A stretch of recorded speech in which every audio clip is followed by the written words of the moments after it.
지난 시간에 했던 게 뭐냐면 우리 빛의 파동성을 설명하는 걸 어떻게 했냐면, 빛이 아주 에너지가 인텐시티가 작으면, 우리 빛이 아주 세면 굉장히 그 안에 있는 포톤의 개수가 많으면 그 포톤이 한 개, 두 개, 마치 물 유체가 흐르는 것처럼 그 안에 분자가 굉장히 여러 개, 물 분자가 여러 개 있지만 우리가 겉으로 보면 유체의 흐름으로 생각하는 것처럼, 우리도 뭐냐면 여태까지 고전적으로 했던 빛의 간섭 실험은 이 안에 포톤이 굉장히 많은 포톤이 와서 볼 때는 파동 현상을 보이는데, 우리 그러면 아주 줄여서 점점 포톤을 한 번에 하나씩 보낼 때도 보면 처음에는 다음과 같이 아무렇게 있는 것처럼 보이지만 아주 수많은 포톤을 보내면 결국은 다음과 같이 어디는 전혀 안 오는 곳이 있고 어디는 많이 오는 곳이 있고 이제 다음과 같은 패턴이 나타나는데, 이 패턴이 정확하게 뭐냐면 우리가 영의 더블 슬릿 익스페리먼트에서 유도한 맥시멈과 미니멈의 위치와 동일하다는 사실을 우리가 알 수 있었어요. 그래서 우리 보면 그러면 우리가 빛의 세기라는 게 전기장의 일렉트릭 필드의 제곱에 비례하는 양인데, 우리 그게 뭐냐 하면 거기에 있는 포톤이 존재할 확률을 우리가 나타내는 거가 되겠네 라고 하면, 우리가 포톤인 경우에는 우리 간섭 현상을 보면서도 뭐냐면 빛의 입자성을 가지고서 우리 다음 같은 거를 설명할 수 있다 이거예요. 그러면 똑같은 얘기로 우리 뭐냐면 여기다 그러면 우리 빛을 쏘지 않고 여기다가 전자를 그럼 하나씩 쏘면, 어떤 일이 벌어질 거냐 하면, 그래서 우리 어떻게 하냐면 실험을 어떻게 하냐면 전자를 집어넣으면 우리가 양자역학에서는 그 입자의 운동량을 어떻게 쓰냐면 다음과 같이 H를 람다로 나눈 양으로 다음과 같이 우리 써요. 우리 제일 처음에 다음 같은 걸 제안한 거는 드브로이라는 사람이 굉장히 고전적인 아이디어를 써서 이 모멘텀이 거기에 관련된 파장의 역수에 비례한다라는 가설을 내세웠는데, 우리가 다음 같은 걸 받아들여요. 그래서 우리 뭐냐면 람다는 가만히 있어보자. K 웨이브 넘버랑 생각해보면 이거 두 개를 곱하면 2파이가 될 테니까, 우리 이거는 왜 그러냐 하면 진행하는 파동에서 sin kx 마이너스 오메가 t인데, t가 일정하게 정해져 있을 때 sin kx가 똑같은 주기를 가지는 거는 k에다가 람다를 곱하면 페이스가 2파이만큼 바뀌죠. 그래서 k 람다가 2파이인 관계가 있어서 람다분의 1은 K를 2파이로 나눈 양이죠. 그래서 우리 P는 사실 또 어떻게 쓸 수 있냐면 H를 K 2파이로 쓸 수 있고, 또 H를 2파이로 나눈 양은 양자역학에서 굉장히 많이 나온 양이기 때문에 우리 그거를 H에다가 막대기를 하나 딱 긋고 우리 이걸 어떻게 정의하냐면 H를 2파이로 나눈 양이라고 해서 우리 H바라고 읽어요. 그래서 우리 다음과 같은, 그러면 어떻게 하냐면 우리가 지금 이거는 인터피어런스 패턴은 아니지만 우리가 실제로 디프렉션, 엑스레이 혹은 디프렉션을 똑같은 타깃으로 하면 이게 뭐냐면 X선으로 나오는 디프렉션 패턴, 요 작은 타깃이라고 했지만 여기 작은 슬릿이라고 생각하면 다음과 같은 디프렉션 패턴이 나오고, 여기 있는 엑스레이에 해당되는 람다를 집어넣으면 거기에 해당되는 운동량을 우리가 결정할 수 있으니까 그 운동량, 전자는 이 엑스레이의 람다에 해당되는 운동량으로 여기를 이렇게 보내주면 역시 다음과 같은 모양의 인터피어런스 패턴이 생기더라 이거예요. 그래서 이제 여러 가지가 헷갈릴 수 있지만, 그러면 다음과 같은 입자도 인터피어런스 패턴을 일으키는 게, 우리가 일렉트로마그네틱 웨이브에서 시작했지만 일렉트로마그네틱 웨이브가 그 안에 포톤으로 이루어졌다고 했지만, 미시적인 세계에서 모든 입자는 뭐냐면 그 안에 있는 어떤 이 파동의 성질이 있어서 그거에 절대값 파동의 제곱을 한 양이 여기 있는 인터피어런스 패턴을 일으켜서 다음과 같은 형태를 보인다는 사실을 짐작할 수 있어요. 그 파동이 도대체 뭐냐 하는 거는 우리가 좀 이따 설명을 할 테고. 그래서 우리 다시 아까는 디프렉션 패턴이지만 사실 디프렉션 패턴뿐만 아니라 역시 똑같은 다음과 같은 더블 슬릿에서 여기서도 그러면 처음에 빛을 쐈으면 빛에 해당되는 운동량, 모멘텀을 가진 전자를 여기서 또 하나씩 쏘면 어떻게 되냐면 전자의 디프렉션 패턴, 전자의 인터피어런스 패턴도 다음과 같은 형태로 보이더라 이거예요. 그래서 또 더군다나 데이비슨 저머라는 사람이 어떻게 했냐면 우리가 이거는 많이 봤죠. 뭐냐면 결정에다가 엑스레이를 쪼면 첫 번째 것과 두 번째 층 사이에 들어오는 두 개의 엑스레이를 쪼면 요 사이에 경로차가 있기 때문에 경로차에 의해서 뭐냐면 두 개가 인터피어런스 패턴이 생기는 소위 브라그 디프렉션을 하는데 우리 다음 그러면 전자도 그러면 파동의 성질을 가졌다며. 그래서 여기 엑스레이랑 똑같은 엑스레이에서 여기서 나오는 요 맥시멈이 나오는 위치에서 그럼 똑같은 요 람다에 해당되는 운동량을 가진 전자를 쏘면 어떤 일이 벌어지는가를 봤더니 엑스레이가 맥시멈이 나타나는 곳에 전자가 이것도 뭐냐면 전자가 나오는 각도에 따른 전자의 색인데 전자가 나오는 개수를 본 건데 역시 같은 위치에서 엑스레이에 해당되는 디프렉션이 되는 맥시멈이 나오는 곳에 전자도 많이 나오더라 이거예요. 그러니까 뭐냐면 이 안에는 기본적으로 양자역학에서는 아주 작은 물체를 다루는 세계에서는 이거를 봤을 때는 우리가 경로차를 얘기하고 했으니까 틀림없이 파동 현상을 보는 거였는데 인터피어런스를 보는 거였는데 전자도 그런 인터피어런스 패턴을 보이더라 이거예요. 그럼 그 파동의 웨이브랭스가 그럼 있다고 하면 그럼 우리 몸이 전부 다 전자나 원자 핵으로 이루어져 있는데 그럼 우리도 그러면 파동의 성질을 가지고 있지 않느냐 라고 생각해서 우리 거시적인 물체를 보면 우리 야구공이 질량이 한 150g 그다음에 한 35m/s로 날아가는 야구공이라고 하면 요 운동량에 해당되는 이 물체에 해당되는 웨이브랭스는 계산을 해보면 다음과 이게 6.62 곱하기 10의 34승 줄 세컨드 여기다 요 MV를 곱한 양을 보면 1.2 곱하기 10의 34승 미터예요. 원자 핵의 크기가 대략 10의 13승 미터 정도 돼요. 원자 핵의 크기보다 훨씬 작죠. 그래서 우리 이런 파동 관측 못해요. 그래서 거시적인 경우에는 거시적인 물체는 여기서 본 것처럼 플랑크 상수가 워낙 작기 때문에 우리가 거시적인 물체에서는 파동의 성질을 우리가 볼 수 없다 이거예요. 그래서 우리가 양자역학에서는 플랑크 상수를 무시할 수 없는 경우를 우리 양자역학이라고 하고 그럼 고전적인 건 뭐냐면 우리가 퀄리테티브하게는 물체의 크기가 점점 커지면 고전역학이 맞는다고 했는데 물체의 크기가 점점 커진다는 건 뭐냐면 밑에 다음과 같은 양들이 굉장히 커져서 플랑크 상수가 굉장히 작은 0으로 볼 수 있는 극한이 되면 그게 바로 고전역학의 극한으로 우리 간다는 거를 우리 짐작할 수 있어요.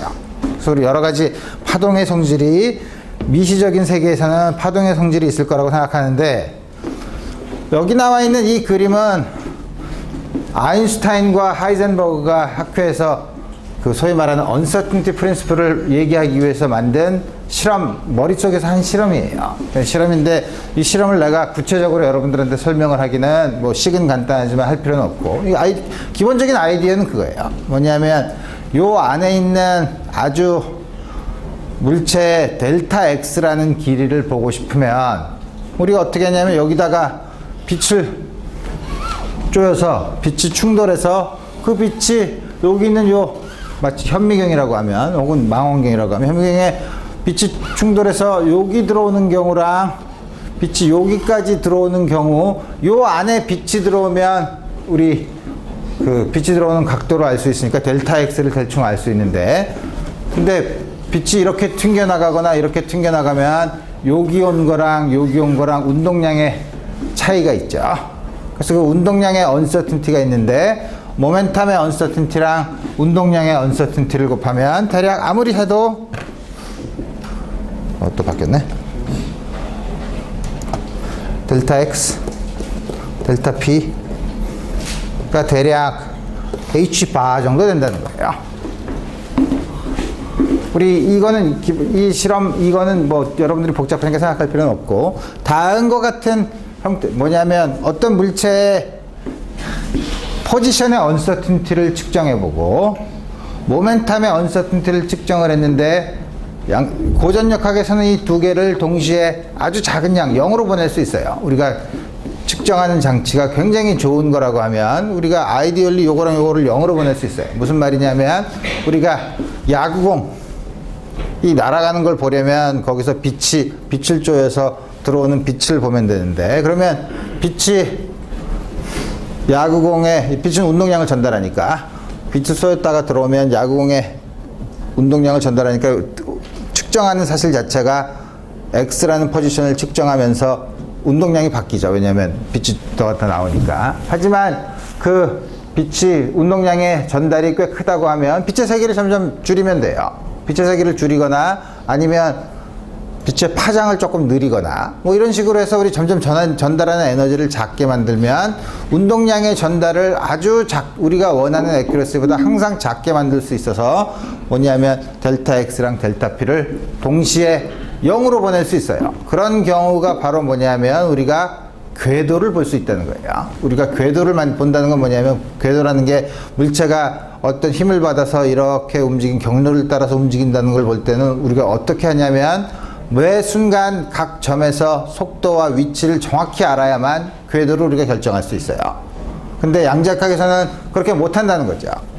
그게 다음과 같이 쓰면 굉장히 이상하게 보이지만 우리가 잘 아는 이거는 파동을 가지고서 본다니까. 우리 파동을 가지고 보면 우리 그런 거 했었죠. 파동으로 우리가 펄스를 만들면 그래서 X라는 곳에서 다음과 같은 펄스를 만들었다. 요 크기가 델타 X 정도 되려면 우리 이런 거 만들려면 어떻게 하죠? 뭐냐면 여러 가지 그러니까 사인 웨이브를 여러 가지를 더해서 슈퍼포지션이 가능해요. 전부 다 더해서 이쪽에서는 디스트럭티브 인터피어런스가 생기고 여기서는 컨스트럭티브 인터피어런스가 생기도록 여러 가지 웨이브를 더하면 되죠. 여러 가지 웨이브라는 거는 우리가 웨이브가 사인 kx-오메가 t인데 여러 가지 웨이브라는 거는 k를 적당히 우리 주어진 시간에서 t가 0, 예를 들면 0인 경우 뭐냐면 k를 적당히 변한 여러 가지 파동들을 더한다는 거죠. 그러니까 다시 말하면 웨이브랭크가 다른 파동들을 쭉 더해서 인터피어런스 패턴을 이렇게 만든다는 거죠. 그러니까 이걸 만들려면 이런 펄스를 만들려면 k를 여러 개를 합해야 돼요. 그래서 우리 그러면 이런 걸 만들기 위해서는 k의 범위가 있죠. 그래서 우리가 웨이브에서는 우리가 잘 아는 것처럼 여기 나와는 어떤 펄스를 만들기 아주 샤프한 픽을 가진 펄스를 만들기 위한 요 펄스의 델타 X랑 요걸 만들기 위한 이 파동을 더했을 때 K 범위 그거를 델타 K라고 하면 이걸 항상 곱하면 웨이브 미케닉스에서는 항상 1 정도 된다는 사실을 알아요. 이거보다 아주 작게 만들 수 없다는 거죠.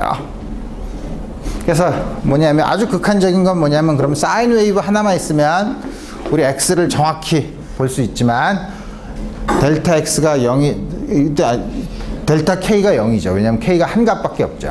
그렇지만 사인 KX는 온 공간에 퍼져 있죠. 그러면 X에 대한 언서튼티는 델타 X는 무한대라고 생각할 수 있어요. 그건 아주 익스트림한 경우이기 때문에 무한대랑 0을 곱하면 우리 결정할 수 없죠. 무슨 양인지. 어쨌든 그런 경우를 제외하고 우리 뭐냐면 언제든지 다음 같은 게 성립한다 이거예요. 근데 양자역학에서는 운동량, 모멘텀이 H바 K라니까 델타 P는 H바 델타 K죠. 그래서 여기다 양변에다가 H바를 곱하면 델타 X, 델타 P가 항상 H바 정도의 크기가 된다 이거예요. 이 말은 무슨 말이냐면 그럼 두 개를 아무리 작게 만들려고 해도 동시에 작게 만들려고 해도 H바가 0이 아니면 우리 둘 다 동시에 0으로 만들 수 있는 건 없다는 거예요. 다시 말하면 우리가 이걸 물리적으로 얘기하면 궤도를 그릴 수 없다는 거죠. 그래서 여러분들이 IAEA International Atomic Energy Agency 국제 원자력 기구의 심볼이 뭐죠? 원자 핵이 있고 이렇게 돼 있죠, 되게. 수소 원자에서 전자는 그 사이에 원자 핵과 양성자와 전자 사이에 작용하는 힘은 쿨럼 힘이니까 R제곱분의 1. 그러면 중력도 R제곱분의 1이니까 아주 크기가 작지만 마치 태양 주위에 지구가 공전하는 것처럼 양성자 주위에 전자가 이렇게 공전하겠네. 그게 이 아이디어죠. 근데 이렇게 그리려면 어떻게 한다 그랬죠? 델타 X와 델타 P를 동시에 아주 정확히 측정할 수 있어야 돼요. 이걸 못 그리죠. 그래서 우리 사실은 국제 원자력 기구의 로고를 잘못 그렸어요. 이런 거 없다는 거죠. 그럼 어떻게 그려야 맞냐? 그건 이제 우리 생각해보면, 우리 그거 생각해보기 전에, 물론 그 uncertainty는 뭐냐면, 에너지의 uncertainty랑 그걸 측정한 시간의 uncertainty도 역시 요거랑 같은 한 H바 정도의 크기가 있다는 걸 우리가 있는데, 우리 이거는 그렇게 자세히 얘기하진 않겠어요. 그래서 보면, 우리 파동이 있더라 이거예요. 그래서 여태까지 여러 가지 20세기 초에 했던 미시적인 물체를 가지고 했던 실험을 봤더니 아까 전자에 관한 디프렉션도 그렇고 데이비슨 저머의 그 엑스레이로 결정에다가 쏜 것도 그렇고 그런 걸 보면 전부 다 뭐냐면 파동 현상, 간섭 현상들이 자꾸 나타나더라 이거예요. 그러면 틀림없이 그 안에 관련된 파동이 있는데 그럼 그 파동이 도대체 뭐냐? 그래서 파동을 우리가 어떻게 되냐면 파동이 물론 어떻게 생각하냐면 그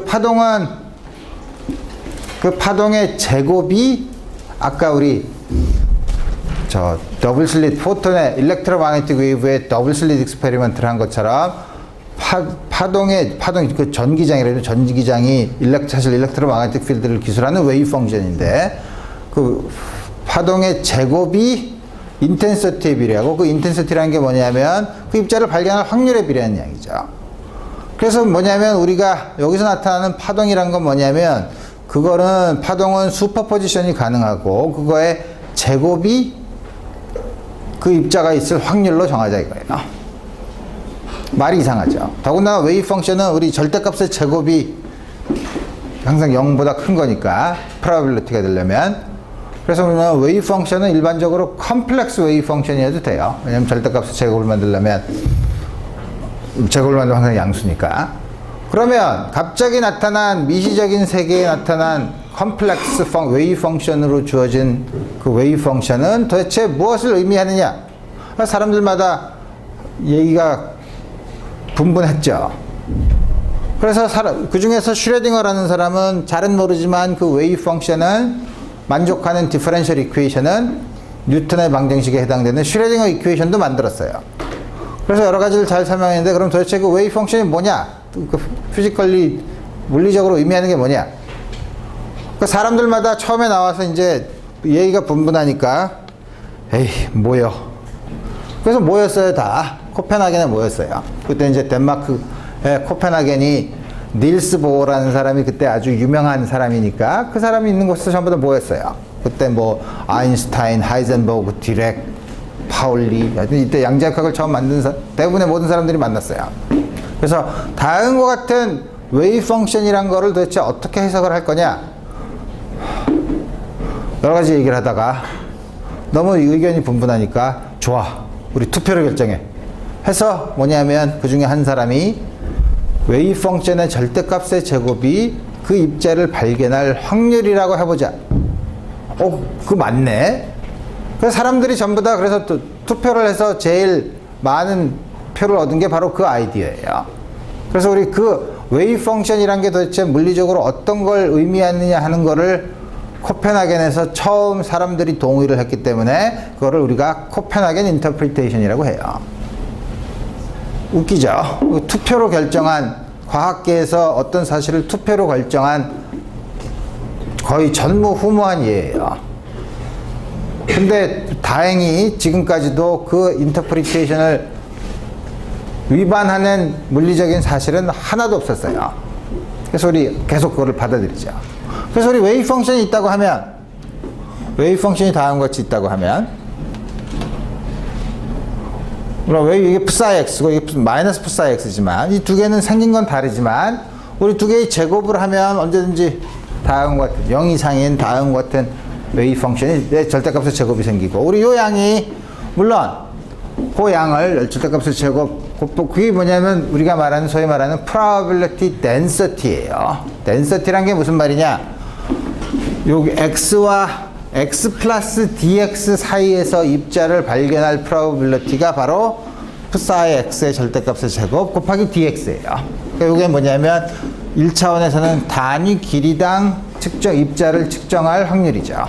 물론 3차원에서는 이게 단위 부피, 여기 부피가 될 테고 단위 부피당 입자를 발견할 확률이 되죠.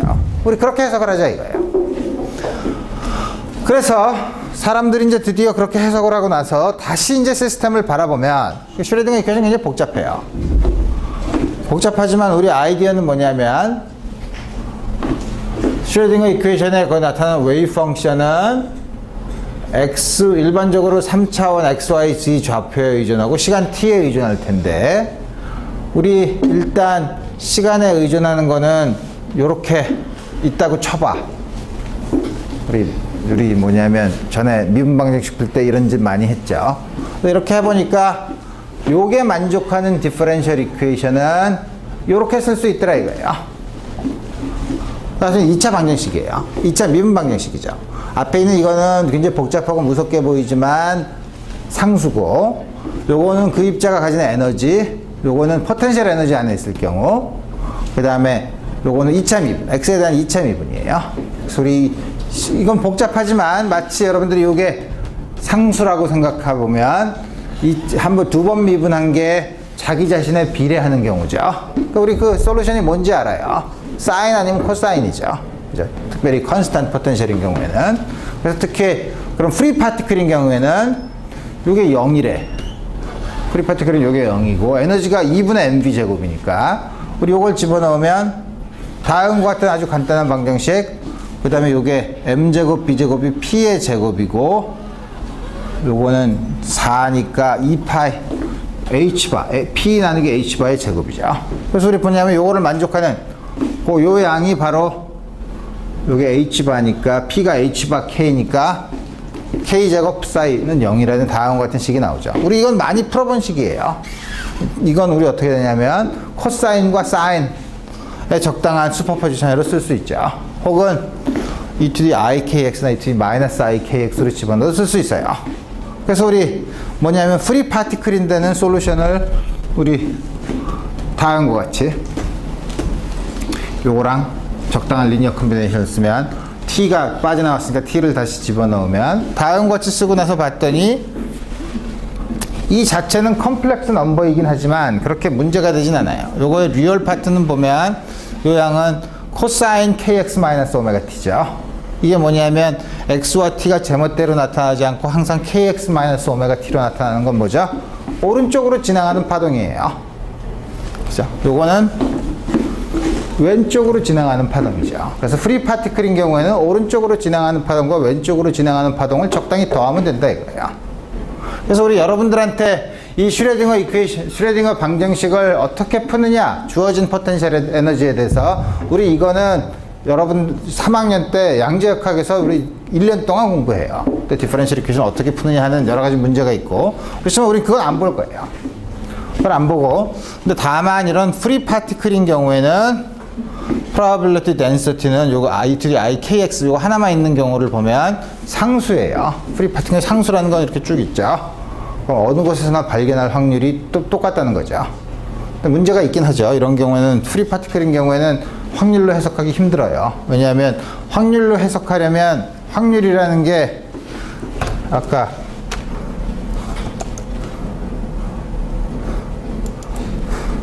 단위 부피다, 단위 길이당 probability를 다음 것이 썼는데, 그게 probability라면 당연히 마이너스 무한대수부터 무한대까지 제곱을 하면 probability면 당연히 이게 1이 돼야 되겠죠. 왜냐하면 어디선가 찾을 확률을 전부 다 더하면 그 안에 입자가 있으면 더하면 1이 돼야 되겠죠. 그러니까 뭐냐면 절대값을 제곱을 해서 마이너스 무한대에서 무한대까지 적분했을 때 무한한 값이 나오지 않고 유한한 값이 나오면, 예를 들어서 100이 나왔다. 그러면은 psi를 다시 뭐냐면 원래 거에 10분의 1로 정의하면 항상 유한한 값만 나오면 이거를 항상 1로 노멀라이즈 할 수 있어요.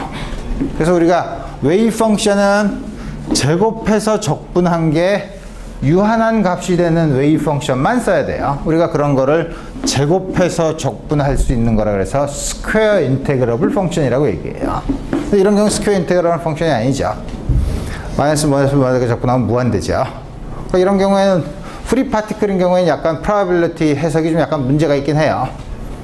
그렇지만 우리 또 이건 좀 다르게 보는데, 이건 어떻게 보냐면 아까 본 것처럼 오른쪽으로 가는 파동, 왼쪽으로 가는 파동이 있으니까 다음과 같은 프리 파티클인 경우에는 단위 시간당 여기를 지나가는 플럭스, 입자의 개수가 몇 개냐라는 걸로 보면 문제가 없어요. 그래서 우리 여러 가지 이걸 다루는 거는 웨이브 펑션이 어떤가는 우리 걱정할 필요가 없다는 거고, 하이젠버그의 언서튼티 프린시플은 아까 1차원에서는 델타 x 곱하기 델타 p가 h바보다는 작지 않다고 했는데, 이거는 각각에 대해서 y, z에 대해서도 각각 성립한다 이거예요. 물론 항상 그러냐, 델타 x 곱하기 델타 y도 항상 h바보다 크냐, 그건 아니에요. 그건 항상 델타 x와 델타 y의 곱은 동시에 둘 다 0으로 보낼 수 있어요. 그러니까 둘 다 0으로, 동시에 0으로 보낼 수 없는 물리량이 왜 쌍이 있어요. x면 px, y면 py, z면 pz, 에너지면 타임, 우리 이렇게 그런 걸 우리가 소위 말하는 컨주게이트 베리어블이라고 해요. 그런 것들만 이런 언서튼티 릴레이션을 만족해요. 우리 그거는 이거 아까 얘기한 거고 펄스에 대한 얘기고. 그래서 한번 예를 들어 봅시다. 그럼 어떤 예를 들어보냐면, 오케이, 그러면 전자가 있는데 전자의 질량은 다음과 같이 주어지고 속도가 한 10^-6승 미터/세컨드면 속도의 언서튼티가 대략 1.5%라고 하면 우리가 이 원칙적으로, 이론적으로 우리가 구할 수 있는 가장 작은 델타 x는 얼마냐? 뭐냐면 델타 x 곱하기 델타 p가 이거 h 바 혹은 h 혹은 뭐 2분의 h 바 여러 개가 나오죠.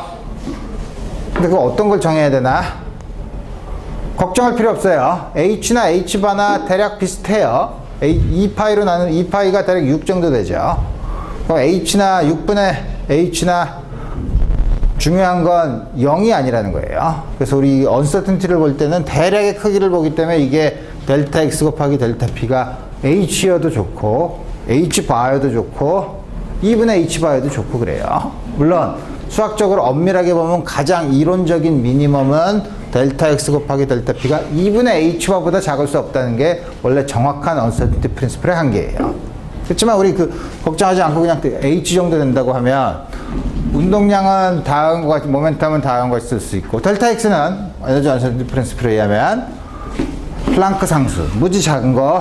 그렇지만 이거는 1.5%, 요 양의 1.5%까지가 델타 p라고 했으니까 이걸 집어넣으면 다음과 같은 양 2 곱하기 10^-8승 24나노미터, 대략 한 원자가 한 100개 정도 있는 우리 그 정도 크기를 우리 볼 수 있죠. 그러면 거시적으로 보면 골프공 45g, 속도가 35m/s, 속도의 언서튼티가 1.5%면 델타 x는 똑같이 보면 3 곱하기 10^-32승 미터예요. 아까 본 것처럼 10^-13승 미터 정도가 원자 핵의 크기라 그랬죠. 이거는 델타 x를 사실 0으로 보낼 수 있다는 뜻이에요. 고전적으로는. 그래서 우리 다음과 같이 우리 언서튼티 프린시플을 이해할 수 있다 이거예요. 그래서 지금 양자역학의 기본적인 아이디어가 뭐냐? 지금까지 우리가 뉴턴의 방정식을 써서 입자가 있으면 입자에 힘을 가하면, 입자 힘을 가하면 모멘텀의 변화가 어떻게 되느냐 하는 게 뉴턴의 법칙이었죠. 근데 우리 양자역학에서는 원자가 물체의 크기가 아주 작을 때는 우리 그걸 생각하지 않는다 이거예요. 뭘 생각하냐면 파동을 생각하는 거죠. 그 입자와 관련된 파동을 생각하고 그 파동이 시간에 따라서 어떻게 변하느냐를 보는 게 그게 슈레딩거 이퀘이션이에요. 그래서 뭐냐면 우리가 입자를 아주 작을 때 기술할 때는 파동으로 기술해요. 근데 우리 파동은 일반 물리 시간에서도 그 성질은 많이 배웠어요. 그래서 양자역학을 또 다른 말로 웨이브 미케닉스라고도 불러요. 왜냐하면 웨이브를 가지고 보니까. 그래서 우리 가장 기본적인 아까 봤었던 뭐죠? 3차원에서 프리 파티클인 경우에는 오른쪽으로 이렇게 다음과 같이 이동하는 파동, 우리 다음 같은 형태로 우리 쓸 수 있다 이거예요. 그래서 보면 에너지랑 모멘텀은 우리가 입자의 전형적인 특성을 보여주는 건데, 그럼 웨이브 미케닉스에서 나타나는 전형적인 특성은 프리퀀시랑 웨이브랭트 같은 거죠. 이 둘 사이에 관계가 있다 이거예요. 에너지는 프리퀀시 비례 HF, 이거는 많이 봤죠. 플랑크가 처음에 내세운 가설이랑 아주 비슷한 다음과 같이 주어지고, 물론 이건 2파이를 나누고 곱하면 이게 오메가고 이게 H바기 때문에 HF 혹은 H바 오메가로도 써요. 그 다음에 여기는 요양은 물론 요게 SI 유닛에서 줄 세컨드의 단위를 가지고 있으니까 요거를 세컨드로 나눠주면 우리 에너지의 단위를 갖고 있죠. 모멘텀은 우리 아까 본 것처럼 H를 람다로 나눠준 양이에요. 우리 여기서도 역시 둘 다 분자분모를 2파이로 나눠주면 요걸 우리가 웨이브 넘버로 정의했기 때문에 H바 K를 쓸 수 있다 이거예요. 그래서 뭐냐면 우리 웨이브에서 기술하는 앵귤러 프리퀀시랑 웨이브 넘버는 각각 그 입자의 에너지랑 모멘텀에 대응이 된다는 사실을 우리가 보면 돼요. 그 다음에 요거의 절대값의 제곱을 모든 공간에 대해서 적분하면 1이 되도록 우리가 probability density를 우리 정의를 할 수 있어서 요걸 기술하는 물체를 기술하는 파동은 그의 절대값의 제곱이 그 물체가 있는 단위 부피당 있을 우리가 관측할 확률로 우리가 해석을 하겠다 이거예요. 무슨 말이 이렇게 복잡해? 우리 예를 들어 봅시다. 그래서 무슨 예를 들어보냐면 포텐셜 에너지가 다음과 같이 주어져 있는 경우를 봐요. 뭐냐면 제로와 L 사이에서는 포텐셜 에너지가 0이에요. 바깥에서는 무한대예요. 그게 무슨 말이냐면 고전적으로 보면 입자가 우리 포텐셜 에너지가 있을 때 역학적 에너지가 얼마면 그 포텐셜 에너지 커브만 주어지면 그 물체의 운동이 어떻게 될까를 우리 1학기 때 우리 봤었죠. 거기에 특정한 에너지를 가지고 있으면 여기 와서 이렇게 튕겨 나오죠. 이 안으로 들어갈 수는 없으니까. 그러면 운동 에너지가 음수가 되니까. 이 안에서 이렇게 왔다 갔다 해요. 그죠? 여기서 이렇게 왔다 갔다 하는 그런 운동을 하는 이 안에서는 자유입자고 바깥으로 나갈 수 없고 이 안에 갇혀있는 상태죠. 우리 1차원에서 보면. 그래서 우리가 이거를 원디멘셔널 박스라고 불러요. 입자가 이 안에서 바깥으로 나갈 수가 없으니까. 원디멘셔널 박스인데 그럼 양자역학적으로는 그럼 어떻게 하냐 이거를. 그래서 여러 가지 얘기가 많지만 우리 쉽게 볼 수 있어요. 이건 뭐냐면 그러면 입자가 이쪽 바깥으로는 전혀 존재할 수가 없겠네. 왜 존재할 수가 없냐면 이쪽엔 에너지가 음수예요. 운동 에너지가 음수인 데는 그런 입자는 없죠. 여기 이렇게 딱 보면 딴 건 모르지만 요 안에서는 파동이 있고 요 바깥에서는 파동이 0이야. 당연히 그랬으니까 요 끝점에서도 이 파동이 0이죠. 그러고 보니 어디서 많이 본 얘기죠. 양쪽 끝에 앰플리튜드가 0인 파동. 기타줄이랑 똑같아요. 자, 기타줄을, 길이가 L인 기타줄을 진동을 했을 때 그 안에 임의의 웨이브랭스를 가진 파동이 존재할 수 있냐? 안 그렇죠. 양쪽 끝이 0이 되는 파동만 존재하죠. 그게 뭐냐면 양쪽 끝이 노드가 되는 파동만 존재한다 이거예요. 이런 것처럼 노드가 물론 하나, 둘, 셋, 네 개 있지만 우리 다음과 같은 혹은 다음과 같은 파동만 존재한다 이거예요. 그러면 여기 있는 웨이브 펑션도 이런 조건을 만족해야 되겠다 이거예요. 아주 간단하죠. 그래서 우리 이거를 양자역학적으로 생각한다는 건 굉장히 고전적인 거랑 비교하면 어렵지만 고전적인 것의 파동이랑 기타줄이랑 비교하면 아주 쉬워요. 다 또 2차원 상자인 경우에는 그 2차원의 뭐냐면 북이나 이런 것처럼 2차원 멤브레인이 진동하는 우리 그런 파동을 우리 생각하면 되죠. 어쨌든 다음 같은 걸 보면 우리 뭐냐면 제일 낮은 거 제일 낮은 거는 L이 람다가 L의 2배, 혹은 이렇게 되면 람다가 L, 또 하나 이렇게, 이거는 뭐죠? 람다가 2분의 3L. 일반적으로 뭐냐면 람다의 n배가 2L이 되면 돼요. 자, 뭐냐면 처음에 본 것처럼 이게 2분의 람다가 L이었고, 요건 람다가 L이었고, 람다가 요거는 뭐냐면 여기 이게 3분의 2L인가? 그렇죠. 그래서 우리 이걸 일반적으로 보면 n 람다가 2L인 이게 바로 기타 줄에 대한 조건이에요. 여기서 파동에 소위 말하는 스탠딩 웨이브가 나타날 조건이죠. 스탠딩 웨이브가 이쪽으로 진행하는 파동이랑 이쪽으로 하는 파동이 서로 더해지면 이런 스탠딩 웨이브가 생기죠. 그래서 그 조건을 쓰면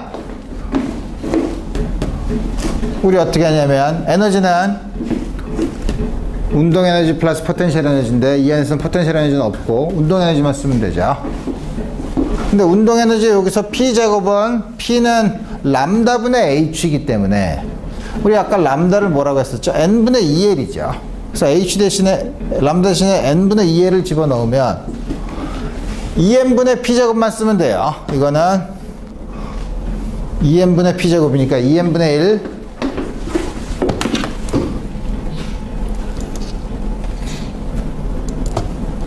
over 2M P제곱은 뭐야? H제곱 나누기 4L제곱 N제곱, 그래서 8ML제곱 H제곱 N제곱, 여기 N이 집어넣었으니까 우리 여기다가 주어진 N이라고 쓰고, 물론 중요한 건 뭐냐면 N이 뭐부터 가능하죠? 0이면 안 되죠. 그죠? N이 1부터 가능하다 이거예요. 그래서 에너지 스펙트럼은 다음과 같이 주어진다 이거예요. 그래서 보면 고전적으로는 입자가 바닥에 가만히 있으면 에너지가 0인 상태가 있을 수 있죠. 근데 여기서는 가장 낮은 에너지 상태가 0인 에너지 상태는 없죠. N이 1일 때부터니까. 그걸 우리가 소위 가장 낮은 에너지, 그라운드 스테이트 에너지라고 하는데 그게 0이 될 수 없다 이거예요. 이거는 소위 말하는 uncertainty principle과 잘 맞아요. 왜냐하면 여기서는 델타 X는 뭐죠? 아무리 커봤자 L보다 크지 않죠. 그 안에 어딘가 있을 테니까. 델타 X는 L이에요. 그럼 델타 P가 가만히 서 있으면 P가 0이면 델타 P가 0이죠. 그러면 에너지 uncertainty principle을 성립하지 않아요. 그래서 반드시 다음과 같은 곳에서는 반드시 움직이는 이 안에서는 서 있을 수 없다 이거예요. 그래서 우리 다음과 같은 거 우리 볼 수 있는데, 그래서 보면 고전적인 거는 정지해 있을 수 있고, 혹은 고전적인 경우에 이 안에 역학적인 에너지는 임의의 값을 다 가질 수 있죠. 소위 말하는 연속적인 값을 가질 수 있어요. 운동량도 연속적인 값을 가질 수 있어요. 그렇지만 양자역학에서는 이걸 보면 연속적인 값을 가지지 않고 디스크리트한 값을 가지죠. n이 1, 2, 3인 경우에 따라서 n의 제곱에 비례하는 띄엄띄엄 떨어져 있는 그런 에너지 레벨을 갖게 되죠. 그래서 이거를 요 에너지와 고전적인 다음과 같은 곳에 고전적인 입자가 있는 걸 비교해 보면 굉장히 달라요. 그렇지만 이거랑 비교하지 말고 비교하는 게 굉장히 우습죠. 왜냐하면 우리가 여태까지 했던 어널로지는 기타 줄이랑 했으니까 기타 줄이랑 비교해 보면 이거 잘 이해가 가요. 왜냐하면 기타 줄은 여기서 있을 수 있는 진동할 수 있는 모드는 제일 작은 게 여기 람다가 2L이 되는 게 제일 낮은 에너지 상태예요. 에너지가 제일 작은. 다음과 같은 우리 에너지가 디스크리트한 거, 혹은 모멘텀이 디스크리트한 거, 모멘텀이 디스크리트한 거, 그거는 주어진 웨이브랭스가 양쪽 끝이 노드가 되는 조건을 쓰면 모든 람다 값을 가질 수 있는 게 아니라 특정한 람다 값만 가질 수 있다는 거죠. 특정한 람다 값은 특정한 P 값은 특정한 에너지를 가지게 되는 거니까 우리 그렇게 비교하면 별로 어렵지 않은 문제예요. 아주 가장 쉬운, 그래서 양자역학에서 여러분들을 가장 쉽게 도입하고자 하는 아주 간단한 예제 중에 하나예요. 그래서 우리 보면 그러면 그 안에 있는 파동은 우리 시간에 의존하는 오메가 t는 빼놓고 이걸 보면 그 안에 있는 파동 함수는 우리 어떻게 쓰죠? 우리 sin kx로 쓰니까 시간에 의존하지 않으면 sin kx로 써야 되니까 sin kx인데 k는 아까 어떻게 했더라? k가 2파이 나누기 람다 아니야. 근데 람다가 n을 곱한 게 2l이래잖아. 그러니까 이거는 2파이 람다로 나눠주면 n 람다분의 1은 2l분의 n이네. 2l분의 n이죠. 그래서 우리 보면 l분의 n파이예요. 그래서 뭐냐면 sin l분의 n파이 x의 형태예요. n은 1부터 시작하고 그 앞에는 적당한 노멀리제이션을 붙여야죠. 왜 붙이냐면 이게 프로바빌리티의 의미를 가지려면 절대값을 제곱을 해서 마이너스 무한대부터 무한대까지 적분을 하는데 여긴 다 0이니까 0부터 L 사이를 적분하면 1이 되도록 A를 적당히 맞춰주면 되죠.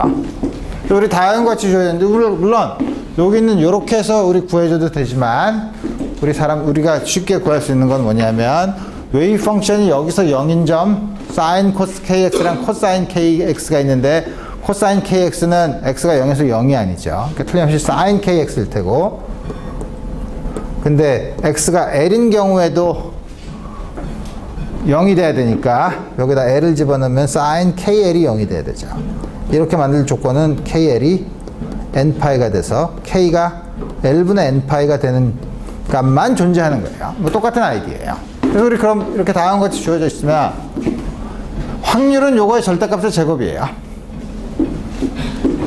그러니까 확률은 요거의 제곱을 하면 우리 a가 뭐 편의상 여러 가지 컴플렉스 넘버 있으면 이 양수라고 하면 다음과 같이 쓰면 되죠. 그러면 이게 원래는 이게 다 제곱을 한 양들이에요. sin x 원래는 sin x가 sin l분의 파이 x가 이렇게 주어져 있는 건데 그거에 제곱을 한 거. 요거는 sin l분의 2파이 x가 이렇게 주어져 있는데 그걸 제곱을 한 거. 각각 제곱을 한 거예요. n이 1, 2, 3 굉장히 커졌을 때 우리 다양한 것이 보면 그러면 요 노멀리제이션 A를 어떻게 결정하냐? 이거 제곱하면 되죠. 우선 먼저 뭐냐면 x1과 x2 사이에서 적분을 있을 확률 x1과 x2 사이에서 적분을 있을 확률은 요걸 적분을 하면 되니까 요 밑에 있는 넓이에 해당되죠. 그래서 우리 이거 적분을 하면 되죠. 근데 문제는 이걸 모르죠. a제곱을. a제곱은 어떻게 구하냐면 이걸 전부 다 적분을 하면 프로바빌리티니까 1이 돼야 되니까 이 조건을 만족하면 이게 1이 된대. 이거를 마이너스 무한에서 무한대까지 하지만 실은 0부터 L까지 하는 거니까 0부터 L까지 적분한 게 1이 되게 만들려면 이거 적분하면 어떻게 되죠? 0부터 L까지 복잡하지 않아요. 이거는 2분의 1 마이너스 코사인 L분의 2파이 X, 2n 파이 X예요. 이거 적분하면 왜 L분의 2n 파이지? 그냥 n 파이죠.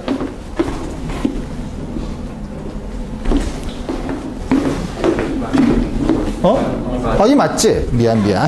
내가 200학 공식을 써놓고서 왜 다음과 같이 주어지는데 이거 적분하면 앞에 있는 개수는 어떻게 되는지 모르지만 sin L분의 2n 파이 X에 비례하죠. 그럼 X가 L인 경우 0, 그죠? 2n 파이니까 X가 0인 경우 0이니까 이건 적분하면 0이에요. 요것만 적분하면 되죠. 이건 0부터 L까지 적분하면 L이죠. 2분의 L이에요. 이거 적분한 값은 2분의 L이에요. 2분의 L 곱하기 A제곱을 한 게 1이 되도록 만드니까 A는 스퀘어 루트 2분의 L이니까 스퀘어 루트 L분의 2가 되면 되죠. 그래서 A를 먼저 결정을 하면 그 다음에 x1과 x2 사이에 예를 들어서 x가 10피코미터에서 60피코미터 사이에서 발견할 확률은 요거 적분하면 여기다 이걸 넣어서 적분을 하면 되죠. 요거는 a제곱은 우리가 앞에서 구했고 요거는 이렇게 바꾼 다음에 우리 쉽게 적분을 하면 되죠. 우리 확률을 우리 계산할 수 있어요. 좋네. 근데 이게 왜 빈 거지? 우리 계산하려고 그랬나? 그래서 보면 우리가 구하는 거는 뭐냐면 웨이브 펑션, 파동 함수를 구한 거예요. 그렇지만 프로바빌리티는 이거는 음수가 되는 것도 있죠. 이게 아니라 우리가 구하고자 하는 프로바빌리티는 요거의 절대값의 제곱을 한 양이에요. 항상 다음과 같은 형태로 주어지죠. 0 이상엔. 그래서 우리 다음과 같은 걸 우리가 앞으로 프로바빌리티를 우리가 보겠다는 거죠. 그래서 보면 우리가 조금 아까 본 것처럼 뭐냐면 에너지는 n 제곱에 비례했어요. 앞에 있는 상수는 우리 여러분들이 잘 연습을 하면 많이 보고, 제일 낮은 에너지 상태 n이 1인 경우, n이 2인 경우, 그래서 E1, E2, E3, 그래서 그라운드 스테이트, 첫 번째 excited state, second excited state, 다음과 같이 얘기해요. 그 뭐냐, n 제곱에 비례해서 점점 이 사이가 넓어지지만 우리 항상 다음과 같은 디스크리트한 에너지 레벨로 주어지죠. 그래서 다음과 같이 있으면 입자들이 뭐냐면 요 상태에 있을 수 있거나 요 상태에 있을 수 있어요. 그러면 요 상태에서 에너지를 잃어버리면 아무 값이나 에너지를 잃어버릴 수 있는 게 아니라 가능한 상태에서 다른 가능한 상태, 물론 이거는 자유 프리 파티클인 경우엔 그렇지 않아요. 그렇지만 적당한 상호작용이 있어서 한 곳에서 다른 곳으로 에너지를 줄 수 있다고 하면 에너지를 여기다가 요만큼만 더 주면 요 상태에 올 수 있냐? 그런 거 없다 이거예요. 왜냐하면 있을 수 있는 상태가 없죠. 그러니까 한 상태에서 다른 상태로 옮아가려면 정확히 그 에너지 차이만큼의 에너지를 공급해줘야만 다른 상태로 옮아갈 수 있어요. 그러니까 컨티뉴어스한 의무의 값을 줘서는 못하죠. 반대로 여기서 높은 에너지 상태에 있으면 밑에 에너지를 방출하고 밑에 있는 에너지 상태로 내려올 수 있는데, 그때도 아무 에너지나 방출하면서 이렇게 이무의 곳에 올 수 있는 게 아니라 에너지 레벨이 결정되어 있는 곳으로만 내려올 수 있다는 거죠. 에너지를 방출하는 건 상호작용이 있어야 되지만, 우리 지금 여기 자유입자에 대해서 얘기했지만, 우리 앞으로 볼 거는 뭐냐면 원자 안에서는 전자와 원자핵, 전자기적인 상호작용을 하면 여기서 이렇게 내려올 때는 전자기파를 내요. 포톤을 내면서 이렇게 위 상태에서 아래 상태로 떨어질 수 있어요. 그때 나오는 포톤의 프리퀀시는 요 에너지 차이가 H 곱하기 F 혹은 H바 곱하기 오메가로 주어진 그 프리퀀시에 해당되는 빛을 방출하면서 이렇게 떨어질 수 있죠. 반대로 그 에너지만큼의 빛을 쪼여주면 이렇게 올라가서 다음 같은 곳으로 갈 수 있죠. 그래서 뭐냐면 그 가능한 트랜지션은 항상 있는 이런 에너지 레벨이라고 하는데, 주어진 에너지 레벨에서 한 에너지 레벨에서 다른 에너지 레벨로 옮겨갈 수 있지 아무 곳으로나 갈 수는 없다는 거예요. 그래서 이거는 우리 아까 한 거랑 똑같은 얘기니까 우리 이거 다 했네. 이거 볼 수 없고. 그래서 우리 이제 거의 다 얘기를 했어요. 그 다음에 여러분들 뒤에 그 교재 현대물리 부분을 보면 그 뒤에 뭐 스핀 뭐 이런 것들이 나오는데 우리 그거 전부 다 안 할 거예요. 그래서 우리 대부분 여러분들이 필요한 내용은 거의 다 배웠어요. 그렇지만 그렇게만 하면 재미가 없으니까 여러분들한테 요거 한 보의 수소원자 모델만 얘기하고 이 현대물리 파트를 끝내려고 해요. 보의 모델은 뭐냐면 수소 원자는 이론적으로 굉장히 큰 문제가 있어요. 무슨 문제가 있냐면 우리 수소 원자는 우리 이 세상에 굉장히 많이 있죠. 그러니까 뭐냐면 안정된 상태로 존재한다 이거예요. 안정된 상태로 존재하는데 수소 원자 하나 달랑 놓고 보면 안에 원자핵이 있고 그 주위에 전자가 있죠. 전자가 고전적으로 생각해 보면 쿨럼의 힘이 R제곱분의 1이기 때문에 그 안에서 이렇게 원궤도를 돌면 전자가 가속운동을 해요. 그쵸? 원운동은 가속운동이니까. 전자가 가속운동을 하면 뭐 어떻게 된다 그랬죠? 전자기파를 방출해요. 전자기파를 방출하면 전자가 운동에너지를 잃으면서 어떻게 되냐면 원자핵 안으로 빨려 들어가요. 그 빨려 들어가는 시간이 순식간에 일어나요. 그러니까 수소 원자가 존재할 수가 없어요. 고전적으로 보면. 그래서 어떻게 하겠냐 이거예요. 그래서 보어가 고민하다가 그때만 해도 양자역학이 양자역학이 정립되지 않았을 때니까 보어가 오케이, 그럼 수소 원자 모델을 한번 세워보자. 그렇게 고전적으로 문제가 있는데 우리 고전적으로 문제가 있지 않게 하려면 우리 그런 일이 없다고 생각해 보자. 수소 원자인 경우에는 전자기파를 방출하면서 안으로 들어가는 일은 없다고 치자. 말도 안 되는 얘기죠. 그래서 모형이에요. 첫 번째 그 상태를, 그래서 특정한 상태에 어떤 특정한 상태에 있으면 바깥으로 전자기파를 방출하지 않고 가만히 있을 수 있다. 소위 말하는 스테이셔너리 스테이트라는 게 있다는 거 우리 가정을 했어요. 말도 안 되는 얘기예요. 처음에 뭐냐면 수소 원자는 원궤도를 돈다. R제곱분의 1의 힘을 받기 때문에 원 혹은 일반적으로 타원궤도를 돈다. 조금 아까 우리 uncertainty principle에 의하면 궤도 못 그린다고 했죠. 그렇지만 그래서 모형이에요.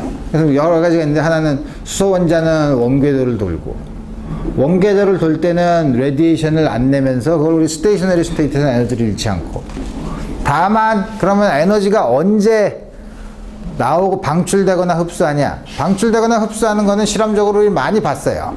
양자역학은 개발되기 전에, 그 전에 광학 원자 물리 부분에서 어떤 걸 많이 했냐면 원자들을 이렇게 모아놓고 원자들한테를 쭉 가열을 해요.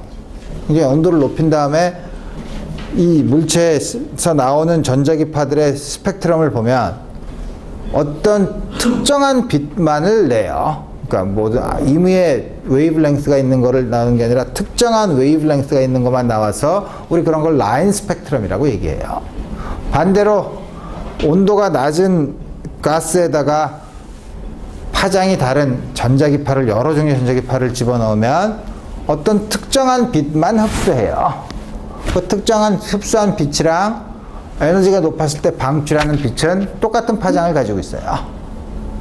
그래서 우리 여러 가지 광학에서 혹은 스펙트로스코피라는 곳에서 사람들이 많이 아는 거는 왜 그런지는 모르지만 두 개의, 내가 이 뒤에다 써놨나? 뭐 어떻게 되는지 모르지만 이거 잘못 썼네. 람다분의 1 빼기 람다분의 1인데 그 람다분의 1은 나온 흡수된 스펙트럼의 람다분의 1은 웨이브랭스의 역수는 프리퀀시에 비례한 양이죠. 이 양은 뭔지는 모르지만 어떤 정수의 제곱분의 1 빼기 어떤 정수의 제곱분의 1의 형태로 나타난다는 사실을 경험적으로 알고 있어요. 왜 그러냐를 모르죠. 그래서 보어의 원자 모형이나 양자역학이 나오기 전에는 이게 왜 제곱이어야 돼? 2.1승일 수도 있나?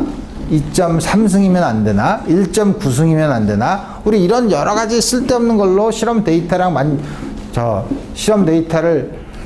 거기에 맞춰서 별 짓을 다 해보려고 했어요.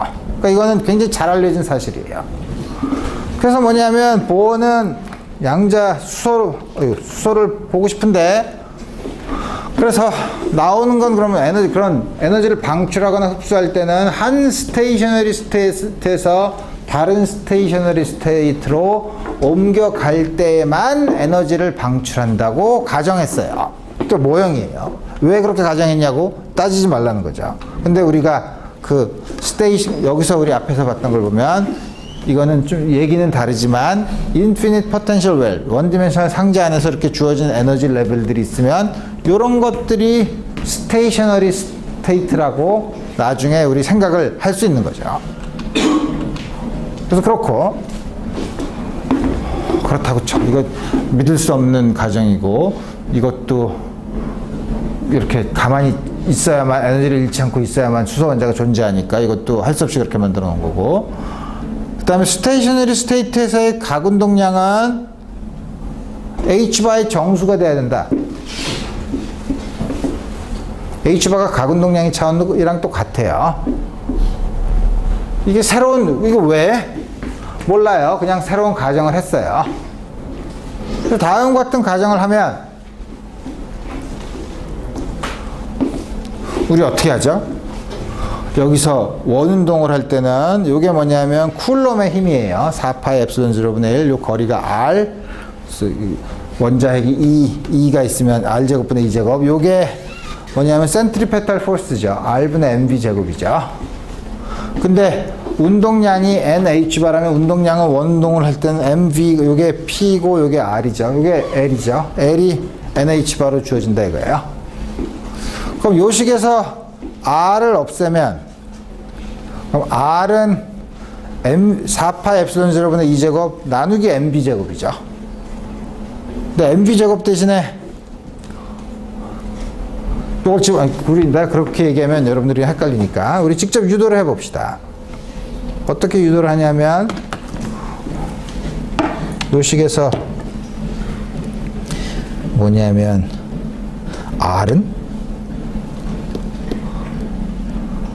아니 이렇게 쓰지 말고 mv는 R분의 NH바.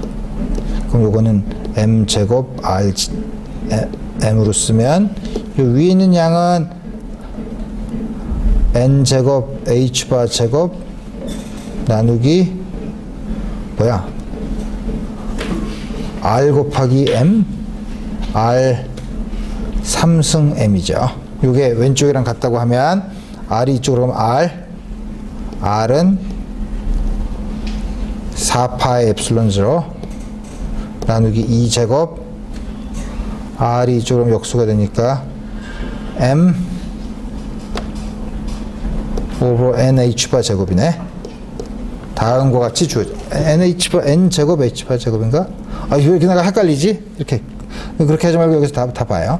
r분의 1 r제곱분의 1을 없애면 r은 m분의 n제곱 h바 제곱에다가 2제곱분의 4파이 엡실론 0. 이게 다른 숫자처럼 보이지만 사실은 여기는 이 결과랑 같아요. 왜냐하면 h바가 h를 2파이로 나눈 거기 때문에 이게 h제곱 나누기 4파이 제곱이죠. 4파이 제곱이면 4파이랑 나누면 밑에 파이만 더 있고 파이 m이 제곱 다음과 같은 양으로 주어지죠. 그래서 r은 n제곱에 비례한 양이고 다음과 같이 우리 쓸 수 있고 그 다음에 뭐냐면 거기 그림이 없어졌네. 에너지는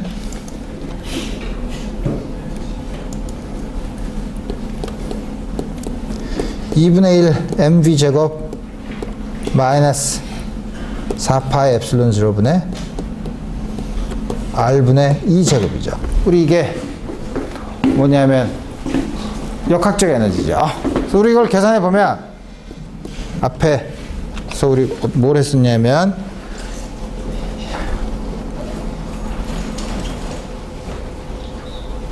어떻게 할까? 2분의 mv 제곱 뭘로 전부 다 r로 쓸까? 전부 다 r로 쓸 수 있죠. 왜냐하면 mv가 r분의 nh바니까 mv가 r분의 nh바면 이거는 2m분의 1 r제곱분의 n제곱 h바의 제곱 빼기 4파이 엡실론 0 r분의 2제곱. 아니 우리 지난번에 그거 하지 않았었나? 이거랑 이게 값이 같지 않았었나? 우리 뭐냐면 쿨럼의 저 중력을 봤을 때 그랬었죠. 중력을 봤을 때 운동 에너지랑 이 중력 에너지, 포텐셜 에너지를 합하면 그게 어떻게 된다 그랬더라? 요게 요거의 반이 되는 걸로 알고 있었는데 그렇죠? 그래서 이게 사실 계산을 해보면 우리 다 계산을 할 수 있지만 2r분의 2제곱 r이 얼마였었냐면 여기 나와 있는 2양이죠. r이 m2 제곱분의 4파이 엡실론 또 바뀌었네.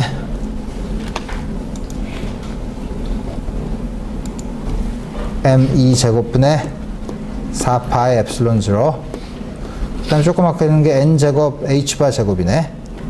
그래서 이게 어떻게 주어지냐 하면 4파이 엡실론 0 없어지고 a제곱 없어지고 마이너스 2m분의 h바 스퀘어드. 이상한데? 이게 아닌데? 자, 이걸 이렇게 계산하면 안 되는데? 여기다가 r 값을 집어넣으면 되죠. 내가 이렇게 이걸 2배라고 하자면 여기다 r 값을 집어넣으면 되죠. r 제곱분의 1, r분의 1을 집어넣으면 돼요. 그래서 집어넣으면 좀 복잡하긴 하지만 r 값을 이걸 집어넣으면 되죠. a n 제곱이죠. r이 a n 제곱이니까 이게 뭐냐면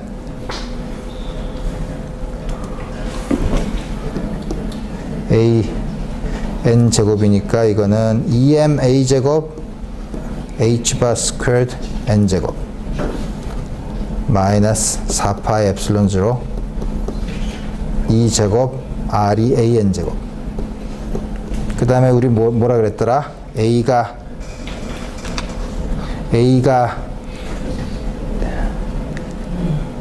4파이, 2파이를 2파이를 나눠준다면 2파이를 곱해주면 4파이 엡실론 0 오케이. A가 4파이 엡실론 0 H바 스퀘어드. A가 4파이 엡실론 0 H바 스퀘어드 me 스퀘어니까 우리 요걸 집어넣으면 h바 스퀘어드 2배 m n 제곱 a 제곱이 얼마냐?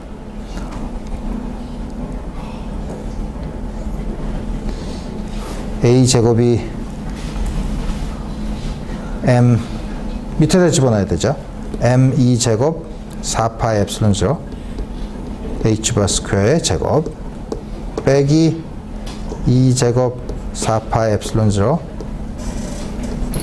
n제곱분의 1 a분의 a가 밑에 있어야 되니까 4파이 엡실론 0 h바 스퀘어드 m2 제곱. 다음과 같이 우리 쓸 수 있어요. 그러니까 복잡하긴 하죠. 복잡하긴 한데 이 식은 우리가 정리를 하면 앞에 있는 식이랑 뒤에 있는 식은 여기 n제곱이 있지만 n제곱분의 1 여기도 n제곱분의 1이 있죠. 그러니까 n제곱분의 1에 비례한 양이에요. 우리 앞에 있는 걸 다 쓰면 우리 다음과 같이 우리 정리를 할까? 정리를 마저 해봅시다.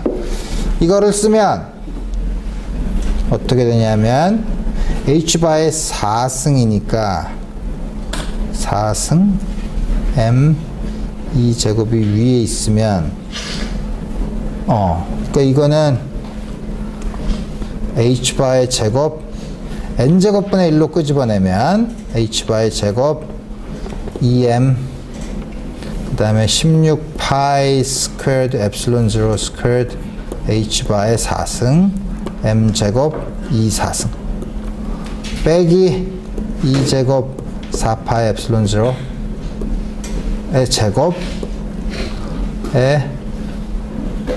이게 어떻게 되나? h바 스퀘어분의 m 2 4승 m이 있으니까 이렇게 되죠. 근데 이거는 간단히 보면 n제곱분의 1 이게 어떻게 되나?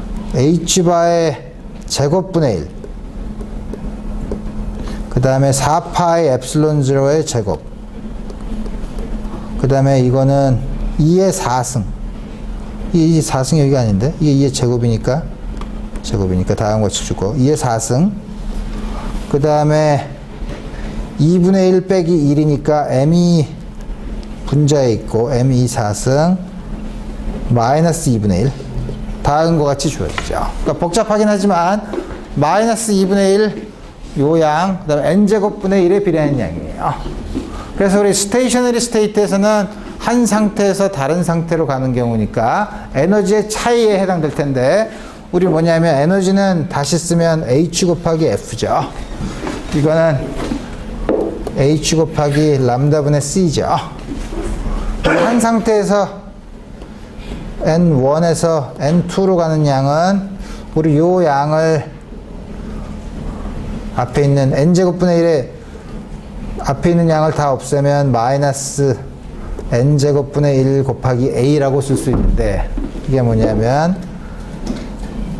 a n2 제곱분의 1 빼기 n1 제곱분의 1 다음과 같은 형태로 쓰여지고 이게 hc 나누기 람다로 주어지죠. 그래서 보면 우리 요거 숫자를 a를 집어넣고 보면 람다분의 1이 두 개의 n의 정수의 제곱분의 1의 차이로 주어진다는 사실을 볼 수 있고 그 앞에 있는 비례상수를 계산도 할 수 있었어요. 그 양이 소위 말하는 리드버그 상수라고 하는 양으로 우리 결정돼요. 그래서 우리 뭐냐면 이거는 이렇게 해서 구한 양이 뭐냐면 아까 본 라인 스펙트럼을 잘 설명할 수 있었어요. 그렇지만 그 가정은 굉장히 우스운 가정이 많죠. 그래서 가정은 틀렸는데 답이 맞았어. 여러분들이 시험을 볼 때 가정은 틀렸는데 답이 맞았으면 점수를 줘요, 안 줘요? 안 주죠. 근데 노벨상을 받았어요. 그래서 나중에 그러지 말고 우리 정말 양자역학을 써보자. 그래서 양자역학의 슈레딩거 방정식을 써서 풀어봤더니 그 중간에 디테일은 다른데 나중에 에너지 스펙트럼의 답은 똑같았어요. 그러니까 나중에 그러면 보가 똑똑한 거야? 아니면 뒷걸음 치다가 쥐를 잡은 거야? 가 굉장히 헷갈리긴 하죠. 하지만 그때 뭐냐면 적어도 스펙트로스코피에서 나오는 이 선 스펙트럼의 웨이브랭스를 본 거는 아주 큰 업적이었다 이거예요. 그래서 여기까지 해서 우리 뒤에 있는 거는 우리 볼 필요가 없고 그래서 우리 보면 이게 국제원자력기구의 적당한 로고가 돼야 돼요. 그죠? 전자가 있을 probability를 전체 양자역학을 풀면 전자가 있을 probability를 다음과 같이 써야 되죠.